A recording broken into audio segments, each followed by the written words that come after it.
Hi folks, this video is going to be showing the disassembly of the 2020 Colt Python. This particular revolver is a 4-inch barrel. They're also offered with 6. They come apart the same way. I'm going to start right off by taking the grips away. There's a screw in the center here. Using a properly fitted screwdriver, go ahead and unscrew it. This screwdriver started out as a Craftsman 1/8 inch that I have then filed and polished to be a proper fit for this gun. When you hear the screw click, that's it disengaging the threads on the other side. Push down. I'm going to use this dowel rod underneath here to help me get a little bit better push down. There we go. And that starts taking the grips apart. You're just using that screw as sort of a punch against the opposite side. And then you can just pull the opposite grip panel off. You'll see there's 2 stainless pins in there. They are just in there loose, but those 2 act to keep the 2 sides of the grip held in place, aligned properly. The screw fell out the opposite side when I turned the revolver over. So there's that screw. And then the side we were initially working on, we can just push through from this side and it comes off, along with this alignment dowel that goes through the frame and then lines up in both sides of the grip. So we'll set that off to the side for now and get to the rest of the gun.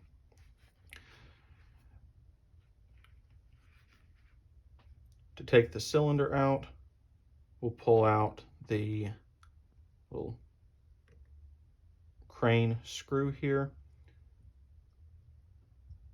And again, properly fitted screwdrivers that aren't too wide in the slot are very important.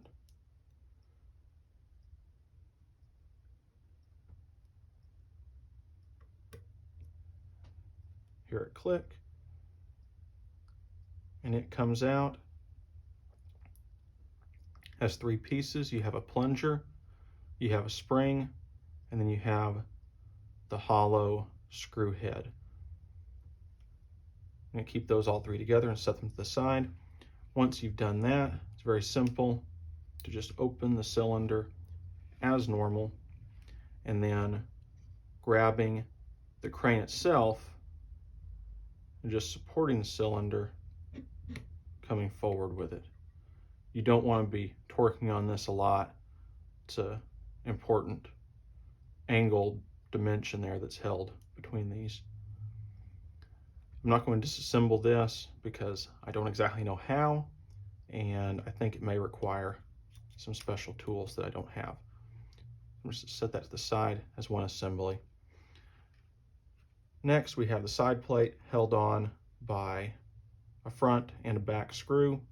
I think these are interchangeable, but I'm going to keep them separate because I'm not totally sure. So I'm going to start with the front screw here.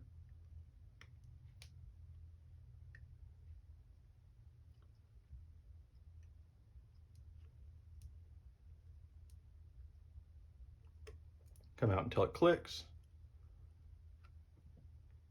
And my fingers are too big for that, so I'm just going to pull him out with my tweezers. And the front one I'm going to set over here by the cylinder. And when I get the back one out here in just a second,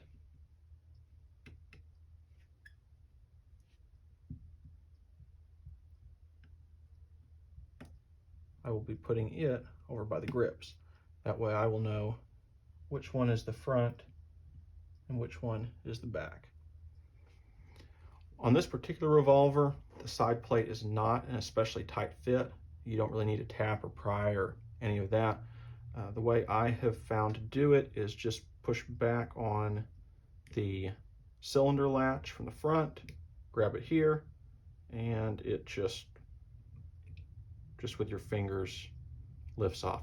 You have to put a little bit of rearward pressure on the cylinder latch so that it is off of tension of the little cylinder lock pin here.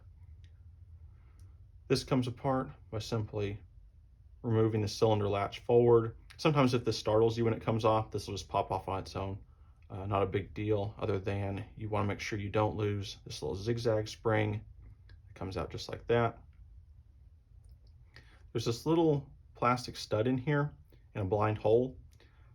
I think it comes out, but I don't see any reason to remove it, and I'm probably more likely to damage it getting it out than any benefit that could be had in doing so. So I'm just going to leave that alone. Coming to the mainspring, this is the tricky part. I spent a lot of time trying to figure out if there was some sort of trick to this, and there probably is, but what I am doing is just using a pair of snap ring pliers with the 90-degree jaws on it to grab it about halfway up and gently just squeeze, lift up, and angle it out. And there it is. On the hammer, you'll have this little link.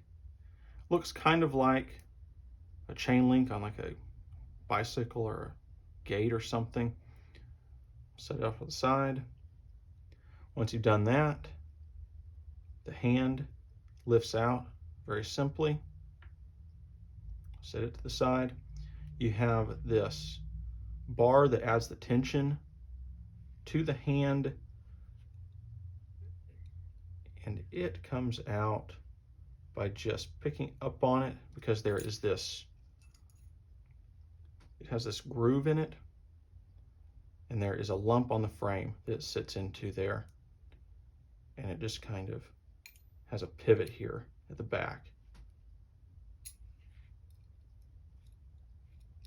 So just pick up and pop it out. Once you've done that, you can take the hammer back. It lifts out. The trigger then very easily lifts out. You've got your transfer bar here. I'm just going to take my tweezers, pull it down and out.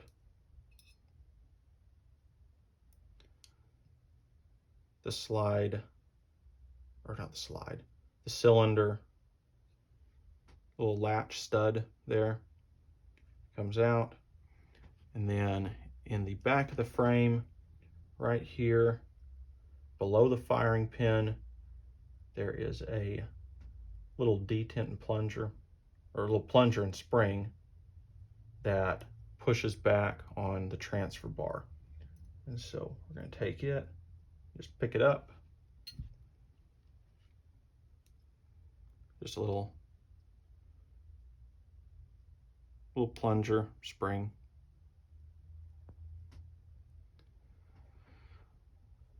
For these, I do not believe that you want to disassemble the firing pin. This is a press fit into the frame, and unless it's broken, you're not going to have any benefit in removing it.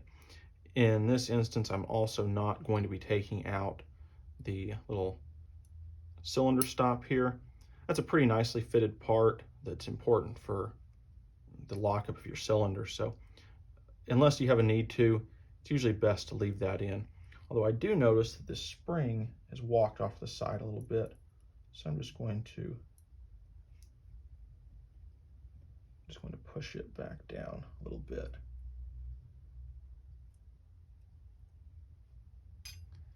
And that is disassembly on a 2020 Colt Python. Thanks for watching. Hope you found it helpful.